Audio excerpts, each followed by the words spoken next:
ಚಂದ್ರೆ Indian ನೇವಿಯಲ್ಲಿ ಖಾಲಿ ಇರತಕ್ಕಂತ ಹುದ್ದೆಗಳ ನೇಮಕಾತಿಯ ಬಗ್ಗೆ ಇವತ್ತಿನ ಈ ಒಂದು ವಿಡಿಯೋದಲ್ಲಿ ಪ್ರತಿಯೊಂದನ್ನು ಕೂಡ ವಿವರಿಗೆ ನೋಡೋಣ. ಅದೇ ರೀತಿ ಒಂದು ವಿಡಿಯೋನ ಯಾರಾದ್ರೂ ಹೊಸದಾಗಿ ನೋಡ್ತಿದ್ರೆ ಸಬ್ಸ್ಕ್ರೈಬ್ ಮಾಡ್ಕೊಳ್ಳಿ.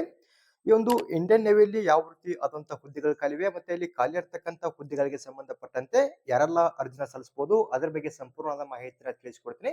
ಈ ವಿಡಿಯೋನ ಸ್ಕಿಪ್ ಮಾಡದ ಕೊನೆ ತನಕ ನೋಡಿ. ಇಲ್ಲಿ ಮೊದಲಾಗಿ ಯಾವ ರೀತಿ ಆದಂತಹ ಹುದ್ದೆಗಳು ಖಾಲಿ ಇದಾವ ಅಂದ್ರೆ 10+2 ಬಿಟೆಕ್ ಅಂತ ಕೊಟ್ಟಿರ್ತಾರ. ಇಲ್ಲಿ ಕೆಡೆಟ್ ಎಂಟ್ರಿ ಸ್ಕೀಮ್ ನಲ್ಲಿ ಈ ಒಂದು ಹುದ್ದೆಗಳ ಖಾಲಿ ಇರ್ತಕ್ಕಂಥದ್ದು. ಇಲ್ಲಿ ಖಾಲಿ ಇರ್ತಕ್ಕಂಥ ಹುದ್ದೆಗಳಿಗೆ ಸಂಬಂಧಪಟ್ಟಂತೆ ಅರ್ಜಿ ಸಲ್ಲಿಸುವ ಪ್ರಾರಂಭ ದಿನಾಂಕ ಬಂದ್ಬಿಟ್ಟು 6 ಡಿಸೆಂಬರ್ 2024ರಿಂದ ಅಪ್ಲಿಕೇಶನ್ ಸ್ಟಾರ್ಟ್ ಆಗಿದ್ದು 20 ಡಿಸೆಂಬರ್ 2024 ತನಕ ನೀವು ಇಲ್ಲಿ ಅರ್ಜಿನ ಸಲ್ಲಿಸಬಹುದು. ಯಾವ ರೀತಿ ಅರ್ಜಿನ ಸಲ್ಲಿಸೋದಂದ್ರ ಆನ್ಲೈನ್ ಮೂಲಕ ಅಪ್ಲಿಕೇಶನ್ ಹಾಕಬೇಕು. ಆ ಒಂದು ಅಪ್ಲೈ ಮಾಡೋ ಲಿಂಕ್ ಅನ್ನ ನಮ್ಮ ಟೆಲಿಗ್ರಾಮ್ ಗ್ರೂಪ್ ಅಲ್ಲಿ ಕೊಟ್ಟಿರ್ತೀನಿ. ಎಲಿಜಿಬಲ್ ಆಗಿರ್ತಕ್ಕಂಥ ಪ್ರತಿಯೊಬ್ಬರು ಕೂಡ ಇಲ್ಲಿ ಅರ್ಜಿನ ಸಲ್ಲಿಸಬಹುದು.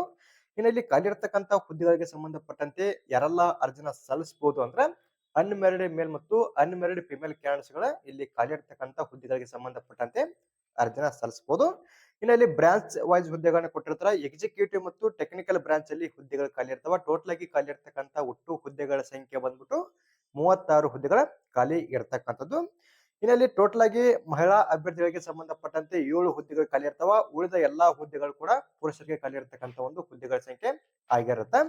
ಇಲ್ಲಿ ಮುಂದ್ಗಡೆ ಬರ್ನ್ ಬಿಟನ್ ಬಗ್ಗೆ ಕೂಡ ಕೊಟ್ಟಿರ್ತಾರ. ಇಲ್ಲಿ ಏಜ್ ಬಂದ್ಬಿಟ್ಟು 2 ಜನವರಿ 2006ರಿಂದ 1 ಜುಲೈ 2008 ಒಳಗಡೆ ಜನಿಸಿರ್ತಕ್ಕಂಥವ್ರು ಇಲ್ಲಿ ಖಾಲಿ ಇರ್ತಕ್ಕಂಥ ಹುದ್ದೆಗಳಿಗೆ ಸಂಬಂಧಪಟ್ಟಂತೆ ಅರ್ಜಿನ ಸಲ್ಲಿಸಬಹುದಾಗಿರುತ್ತೆ. ಇಲ್ಲಿ ಕೊಟ್ಟಿರ್ತಕ್ಕಂಥ ಒಂದು ವಯೋಮಿತಿಯ ಬಗ್ಗೆ ಸರಿಯಾಗಿ ಚೆಕ್ ಮಾಡ್ಕೊಳ್ಳಿ. ಇಲ್ಲಿ ಖಾಲಿ ಇರತಕ್ಕಂತ ಹುದ್ದೆಗಳಿಗೆ ಸಂಬಂಧಪಟ್ಟಂತೆ ಅರ್ಜಿನ ಸಲ್ಲಿಸೋದಕ್ಕೆ ಯಾವ ರೀತಿ ಆದಂತ ಒಂದು ಎಜುಕೇಶನ್ ಕ್ವಾಲಿಫಿಕೇಶನ್ ಆಗಿರ್ಬೇಕಂತ ನೋಡ್ತಾ ಹೋಗೋಣ. ಇಲ್ಲಿ ಮೊದಲಾಗಿ PUC ಪಾಸ್ ಆಗಿರ್ಬೇಕು. 10+2 ಈ ಒಂದು ಸ್ಕೀಮ್ ಅಲ್ಲಿ ನಿಮ್ದು PUC ಆಗಿರ್ಬೇಕು. ಇನ್ನ ಇದ ಒಂದು PUC ಆಗದಲ್ಲಿ ಇದಕ್ಕೆ ಎಕ್ವಿವೆಲೆಂಟ್ ಆಗಿರತಕ್ಕಂತೆ ಬೇರೆ ಕ್ವಾಲಿಫಿಕೇಶನ್ ಆಗಿದ್ರು ಕೂಡ ಅಪ್ಲಿಕೇಶನ್ ಹಾಕಬಹುದು. ಇಲ್ಲಿ ಮತ್ತೊಂದು ಮಾಹಿತಿ ಮೇನ್ ಆಗಿ ನಿಮ್ದು PUC ಅಲ್ಲಿ ಟೋಟಲ್ ಆಗಿ ಕರೆಕ್ಟ್ ಆಗಿ ಚೆಕ್ ಮಾಡ್ಕೋಬೇಕು. 70% ಆಗಿರ್ಲೇಬೇಕಾಗತ್ತೆ. ಕನಿಷ್ಠವಾಗಿ ಯಾರ್ದೆಲ್ಲ 70% ಆಗಿರುತ್ತಾ ನೀವು ಇಲ್ಲಿ ಅಪ್ಲಿಕೇಶನ್ ಹಾಕಬಹುದು. ಜೊತೆಗೇನೆ ಇಲ್ಲಿ ನಿಮ್ದು ಫಿಸಿಕ್ಸ್, ಕೆಮಿಸ್ಟ್ರಿ, ಮ್ಯಾಥಮೆಟಿಕ್ಸ್ ಅಂದ್ರೆ PCM ಸಬ್ಜೆಕ್ಟ್ ಒಂದಿಗೆ ನೀವು ಇಲ್ಲಿ ಪಾಸ್ ಆಗಿರಬೇಕು 70% ಒಂದಿಗೆನೆ. ಇನ್ನ ಇದಾದ ಮೇಲೆ ಇಲ್ಲಿ ಇಂಗ್ಲಿಷ್ ಅಲ್ಲೂ ಕೂಡ ನಿಮ್ದು ಕನಿಷ್ಠವಾಗಿ 50% ಇರಲೇಬೇಕಾಗತ್ತಾ. ಇಷ್ಟು ಕ್ವಾಲಿಫಿಕೇಶನ್ ಆಗಿರತಕ್ಕಂಥವ್ರು ಇಲ್ಲಿ ಖಾಲಿ ಇರತಕ್ಕಂತ ಹುದ್ದೆಗಳಿಗೆ ಸಂಬಂಧಪಟ್ಟಂತೆ ಅರ್ಜಿನ ಸಲ್ಲಿಸಬಹುದಾಗಿರುತ್ತಾ. ಇದು ಎಜುಕೇಶನ್ ಕ್ವಾಲಿಫಿಕೇಶನ್ ಮಾತ್ರ ಆಗಿರುತ್ತೆ. ಇನ್ನು ಯಾರೆಲ್ಲ ಅರ್ಜಿನ ಸಲ್ಲಿಸಬಹುದು ಅಂತ ಅದ್ರ ಬಗ್ಗೆ ಕೂಡ ಮಾಹಿತಿನ ತಿಳಿಸಿಕೊಡ್ತೀನಿ. ಅದಕ್ಕೂ ಮುಂಚೆ ಇಲ್ಲಿ ಎಜುಕೇಶನ್ ಕ್ವಾಲಿಫಿಕೇಶನ್ ಬಗ್ಗೆ ಮತ್ತಷ್ಟು ಕ್ಲಾರಿಫಿಕೇಶನ್ ಕೊಡಬೇಕಾಗತ್ತೆ. ಯಾವ ರೀತಿ ಅಂದ್ರೆ ಇಲ್ಲಿ ಮೊದಲಾಗಿ ನಿಮ್ದು PCM ಅಲ್ಲಿ ಅಂದ್ರೆ PUC ಅಲ್ಲಿ PCM ಸಬ್ಜೆಕ್ಟ್ಗಳಲ್ಲಿ ಕನಿಷ್ಠವಾಗಿ 70% ಆಗಿರಬೇಕು. ಇನ್ನ ಇದಲ್ಲದೆ ಇಂಗ್ಲಿಷ್ ಅಲ್ಲೂ ಕೂಡ ಸಪರೇಟ್ ಆಗಿ 50% ಆಗಿರಬೇಕಾಗುತ್ತೆ. ಇದು PUC ಅಲ್ಲಿ ಎಷ್ಟು ಪರ್ಸೆಂಟೇಜ್ ಆಗಿರಬೇಕು ಸಪರೇಟ್ ಆಗಿ ಸಬ್ಜೆಕ್ಟ್ ವೈಸ್. ಇನ್ನ 10th ಅಲ್ಲೂ ಕೂಡ ನಿಮ್ದು ಒಂದು ಇಂಗ್ಲಿಷ್ ಸಬ್ಜೆಕ್ಟ್ ಅಲ್ಲಿ ಕನಿಷ್ಠವಾಗಿ 50% ಆಗಿರಲೇಬೇಕಾಗತ್ತಾ.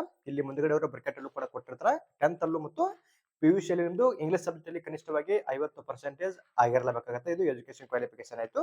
ಈ ಒಂದು ಕ್ವಾಲಿಫಿಕೇಶನ್ ಆಗಿರ್ತಕ್ಕಂಥವ್ರು ಇಲ್ಲಿ ಅರ್ಜಿನ ಸಲ್ಲಿಸಬಹುದು. ಜೊತೆಗೇನೆ ಇಲ್ಲಿ ಯಾರೆಲ್ಲ ಅರ್ಜಿನ ಸಲ್ಲಿಸಬಹುದು ಅಂತ ಮಾಹಿತಿಯನ್ನು ನೋಡ್ತಾ ಹೋಗೋಣ. ಇಲ್ಲಿ ಕೆಳಗಡೆ ಅವರು ಹೂ ಕ್ಯಾನ್ ಅಪ್ಲೈ ಅಂತ ಕೊಟ್ಟಿರ್ತಾರೆ. ನೀವು ಕೂಡ ಇಲ್ಲಿ ಕೊಟ್ಟಿರ್ತಕ್ಕಂಥ ಮಾಹಿತಿ ಬಗ್ಗೆ ಸರಿಯಾಗಿ ಚೆಕ್ ಮಾಡ್ಕೋಬೇಕು. ಇಲ್ಲಿ ಈ ಒಂದು ಜಿ ಮೇನ್ಸ್ ಎಕ್ಸಾಮ್ ಅಲ್ಲಿ ಯಾರೆಲ್ಲ ಅಪ್ಡೇಟ್ ಆಗಿರ್ತೀರಿ ಅಂದ್ರೆ ಯಾರೆಲ್ಲ ಒಂದು ಎಕ್ಸಾಮ್ ಅಲ್ಲಿ ಅಟೆಂಡ್ ಆಗಿರ್ತೀರಿ ನೀವು ಮಾತ್ರ ಇಲ್ಲಿ ಅರ್ಜಿನ ಸಲ್ಲಿಸೋದಕ್ಕೆ ಅವಕಾಶ ಇರುತ್ತೆ. ಇಲ್ಲಿ ಕೊಟ್ಟಿರತಕ್ಕಂತ ಕ್ವಾಲಿಫಿಕೇಶನ್ ಬಗ್ಗೆ ಸರಿಯಾಗಿ ಚೆಕ್ ಮಾಡ್ಕೊಳ್ಳಿ. ಇಲ್ಲಿ ಕನಿಷ್ಠವಾಗಿ ನಿಮ್ದು ಮೇಲ್ಗಡೆ ಕೊಟ್ಟಿರ್ತಕ್ಕಂಥ ಕ್ವಾಲಿಫಿಕೇಶನ್ ಆಗಿರ್ಲೇಬೇಕು. ಆ ಒಂದು ಪರ್ಸೆಂಟೇಜ್ ಒಂದಿಗೆನೆ ಮತ್ತೆ ಒಂದು ಸಬ್ಜೆಕ್ಟ್ ಗಳ ಒಂದಿಗೆ ನಿಮ್ದು PUC ಆಗಿರಬೇಕು ಮೊದಲದಾಗಿ. ನಂತರ ಎರಡನೇದಾಗಿ ನಿಮ್ದು ಜಿ ಮೇನ್ ಎಕ್ಸಾಮ್ ಅಲ್ಲಿ ನೀವು ಅಪೀಲ್ಡ್ ಆಗಿರಬೇಕಾಗತ್ತಾ ಅಥವಾ ಒಂದು ಎಕ್ಸಾಮ್ ಅನ್ನ ಬರ್ದಿರಬೇಕಾಗತ್ತಾ. ಇಷ್ಟಾಗಿದ್ರೆ ಸಾಕು ಇಲ್ಲಿ ಖಾಲಿ ಇರ್ತಕ್ಕಂಥ ಒಂದು ಹುದ್ದೆಗಳಿಗೆ ಸಂಬಂಧಪಟ್ಟಂತೆ ನೀವು ಅರ್ಜಿನ ಸಲ್ಲಿಸಬಹುದಾಗಿರುತ್ತೆ. ಯಾರೆಲ್ಲ ಇಲ್ಲಿ ಖಾಲಿ ಇರ್ತಕ್ಕಂಥ ಹುದ್ದೆಗಳಿಗೆ ಸಂಬಂಧಪಟ್ಟಂತೆ ಅರ್ಜಿನ ಸಲ್ಲಿಸಬೇಕಂತ ಅನ್ಕೊಂಡಿರ್ತೀರಿ ಇಲ್ಲಿ ಮೇಲ್ಗಡೆ ಕೊಟ್ಟಿರ್ತಕ್ಕಂಥ ಕ್ವಾಲಿಫಿಕೇಶನ್ ಬಗ್ಗೆ ಸರಿಯಾಗಿ ಚೆಕ್ ಮಾಡ್ಕೊಳ್ಳಿ. ಇನ್ನ ಆಯ್ಕೆ ವಿಧಾನವನ್ನ ಯಾವ ರೀತಿ ಮಾಡ್ಕೋತಾರಂತ ಅದ್ರ ಬಗ್ಗೆ ಕೂಡ ಮಾಹಿತಿನ ನೋಡ್ತಾ ಹೋಗೋಣ. ಇಲ್ಲಿ ಶಾರ್ಟ್ ಲಿಸ್ಟಿಂಗ್ ಮೂಲಕ ಅವರು ಆಯ್ಕೆಯನ್ನ ಮಾಡ್ಕೋತಾರ. ಯಾವೊಂದು ಬೇಸ್ ಮೇಲೆ ಈ ಒಂದು ಶಾರ್ಟ್ ಲಿಸ್ಟಿಂಗ್ ಅನ್ನ ಮಾಡ್ತಾರ ಅಂದ್ರ SSB base on G mains exam ಅಲ್ಲಿ ನೀವು ಕಾಮನ್ ರ್ಯಾಂಕ್ ಲಿಸ್ಟ್ ಅಲ್ಲಿ ಬಂದಿರ್ತಾರಲ್ಲ ಅದರ ಆಧಾರದ ಮೇಲೆ ಶಾರ್ಟ್ ಲಿಸ್ಟಿಂಗ್ ಅನ್ನ ಮಾಡ್ತಾರ. ಶಾರ್ಟ್ ಲಿಸ್ಟಿಂಗ್ ಆಗಿರ್ತಕ್ಕಂಥ ಅಭ್ಯರ್ಥಿಗಳಿಗೆ ಅವರು ಡೈರೆಕ್ಟ್ ಆಗಿ ಮೇಲ್ ಅಥವಾ SMS ನ ಮೂಲಕ ನಿಮಗೆ ಅವರು ತಿಳಿಸ್ತೀವಿ ಅಂತ ಕೂಡ ಇಲ್ಲಿ ಮಾಹಿತಿಯನ್ನ ಕೊಟ್ಟಿರ್ತಾರ. ಇಲ್ಲಿ ಕ್ವಾಲಿಫೈಡ್ ಆಗಿರ್ತಕ್ಕಂಥವರಿಗೆ ಮುಂದಿನ ಹಂತದಲ್ಲಿ ಇಂಟರ್ವ್ಯೂ ಕೂಡ ಇರ್ತಕ್ಕಂಥದ್ದು. ಇಷ್ಟೇ ಆಯ್ಕೆ ವಿಧಾನವನ್ನ ಮಾಡ್ಕೋತಾರೆ. ಡೈರೆಕ್ಟ್ ಆಗಿ ಮೊದಲಾಗಿ ಶಾರ್ಟ್ ಲಿಸ್ಟಿಂಗ್ ಇರುತ್ತೆ. ಶಾರ್ಟ್ ಲಿಸ್ಟಿಂಗ್ ಅಲ್ಲಿ ಕ್ವಾಲಿಫೈ ಆಗಿರ್ತಕ್ಕಂಥವರಿಗೆ ಮುಂದಿನ ಹಂತದಲ್ಲಿ ಇಂಟರ್ವ್ಯೂ ಕೂಡ ಇರ್ತಕ್ಕಂಥದ್ದು. ಇಲ್ಲಿ ಅದ್ರ ಬಗ್ಗೆ ಕೂಡ ಮಾಹಿತಿಯನ್ನು ಕೊಟ್ಟಿರ್ತಾರೆ. ಯಾರೆಲ್ಲ ಎಲಿಜಿಬಲ್ ಆಗಿರ್ತೀರಿ ಇಲ್ಲಿ ಕೊಟ್ಟಿರ್ತಕ್ಕಂಥ ಪ್ರತಿಯೊಂದು ಮಾಹಿತಿ ಕೂಡ ಸರಿಯಾಗಿ ಚೆಕ್ ಮಾಡ್ಕೊಂಡು ಅರ್ಜಿನ ಸಲ್ಲಿಸಬಹುದು. ಇನ್ನಲ್ಲಿ ಹೌ ಟು ಅಪ್ಲೈ ಅಂತ ಕೊಟ್ಟಿರ್ತಾರೆ. ಇಲ್ಲಿ ಖಾಲಿ ಇರ್ತಕ್ಕಂಥ ಹುದ್ದೆಗಳಿಗೆ ಸಂಬಂಧಪಟ್ಟಂತೆ ನೀವು ಇಲ್ಲಿ ಆನ್ಲೈನ್ ಮೂಲಕ ಅಪ್ಲಿಕೇಶನ್ ಹಾಕಬೇಕು. ಈ ಒಂದು ಅಪ್ಲೈ ಮಾಡೋ ಲಿಂಕ್ ಅನ್ನ ನಮ್ಮ ಟೆಲಿಗ್ರಾಮ್ ಗ್ರೂಪ್ ಅಲ್ಲಿ ಕೊಟ್ಟಿರ್ತೀನಿ. ಎಲಿಜಿಬಲ್ ಆಗಿರ್ತಕ್ಕಂಥ ಪ್ರತಿಯೊಬ್ಬರು ಕೂಡ ಇಲ್ಲಿ ಅರ್ಜಿನ ಸಲ್ಲಿಸಬಹುದಾಗಿರುತ್ತೆ. ಇನ್ನು ಇಲ್ಲಿ ಖಾಲಿ ಇರ್ತಕ್ಕಂಥ ಹುದ್ದೆಗಳು ಯಾವಿರ್ತವೆ ಮತ್ತೆ ಇಲ್ಲಿ ಖಾಲಿ ಇರ್ತಕ್ಕಂಥ ಹುದ್ದೆಗಳಿಗೆ ಸಂಬಂಧಪಟ್ಟಂತೆ ಅರ್ಜಿನ ಸಲ್ಲಿಸೋದಕ್ಕೆ ಯಾವ ರೀತಿ ಕ್ವಾಲಿಫಿಕೇಶನ್ ಆಗಿರಬೇಕು ಮತ್ತೆ ವಯೋಮಿತಿ ಅದರ ಬಗ್ಗೆ ನಿಮಗೆ ಸಂಪೂರ್ಣವಾಗಿ ಗೊತ್ತಾಗಿದೆ ಅಂತ ಅನ್ಕೋತೀನಿ. ಇನ್ನೂ ಕೂಡ ನಿಮ್ಗೆ ಏನಾದರೂ ಡೌಟ್ ಇದ್ರೆ ಕಮೆಂಟ್ ಮಾಡಿ, ಅದರ ಬಗ್ಗೆ ಕೂಡ ಮತ್ತಷ್ಟು ಇವರಿಗೆ ತಿಳಿಸಿಕೊಡ್ತೀನಿ. ಇಲ್ಲಿ ಮತ್ತೊಂದು ಸಾರಿ ನಿಮಗೆ ತಿಳಿಸಿಕೊಡ್ತೀನಿ. ಇಲ್ಲಿ ಖಾಲಿ ಇರ್ತಕ್ಕಂಥ ಹುದ್ದೆಗಳಿಗೆ ಸಂಬಂಧಪಟ್ಟಂತೆ PUC ಪಾಸ್ ಆಗಿರಬೇಕು PCM ಒಂದಿಗೆ, ಮತ್ತೆ ಇಂಗ್ಲಿಷ್ ಅಲ್ಲೂ ಕೂಡ 50% ಆಗಿರಬೇಕು 10th ಅಲ್ಲೂ ಮತ್ತು PUC ಅಲ್ಲಿ ಕೂಡ. ಇನ್ನು PCM ಸಬ್ಜೆಕ್ಟ್ ಅಲ್ಲಿ ಕೂಡ ನಿಮ್ದು ಟೋಟಲ್ ಆಗಿ 70% ಆಗಿರಬೇಕು. ಇನ್ನ ಇದಾದ್ಮೇಲೆ ನೀವು ಇಲ್ಲಿ ಜಿ ಮೇನ್ಸ್ ಎಕ್ಸಾಮ್ ಅಲ್ಲಿ ಕೂಡ ಅಪೀಡ್ ಆಗಿರಬೇಕಾಗತ್ತಾ. ಅಂದ್ರೆ ಒಂದು ಎಕ್ಸಾಮ್ ಅಲ್ಲಿ ಭಾಗಿಯಾಗಿದ್ರೆ ಇಲ್ಲಿ ಖಾಲಿ ಇರತಕ್ಕಂತ ಹುದ್ದೆಗಳಿಗೆ ಸಂಬಂಧಪಟ್ಟಂತೆ ಅರ್ಜಿನ ಸಲ್ಲಿಸಬಹುದು. ಅದೇ ರೀತಿ ಈ ಒಂದು ಮಾಹಿತಿ ನಮಗೆ ಇಷ್ಟವಾದಲ್ಲಿ ನಮ್ಮ ಚಾನಲ್ ನ ಸಬ್ಸ್ಕ್ರೈಬ್ ಕೂಡ ಲೈಕ್ ಮಾಡ್ರಿ. ನಿಮ್ಮ ಅಷ್ಟಾದ್ರೂ ಕೂಡ ಸರ್ ಮಾಡಿ ಅವರು ಕೂಡ ಇಲ್ಲಿ ಖಾಲಿ ಇರತಕ್ಕಂತ ಹುದ್ದೆಗಳಿಗೆ ಸಂಬಂಧಪಟ್ಟಂತೆ ಅರ್ಜಿನ ಸಲ್ಲಿಸಲಿ. ಅದೇ ರೀತಿ ಮತ್ತೆ ಮುಂದಿನ ವಿಡಿಯೋದಲ್ಲಿ ಭೇಟಿ ಆಗೋಣ. Thanks for watching.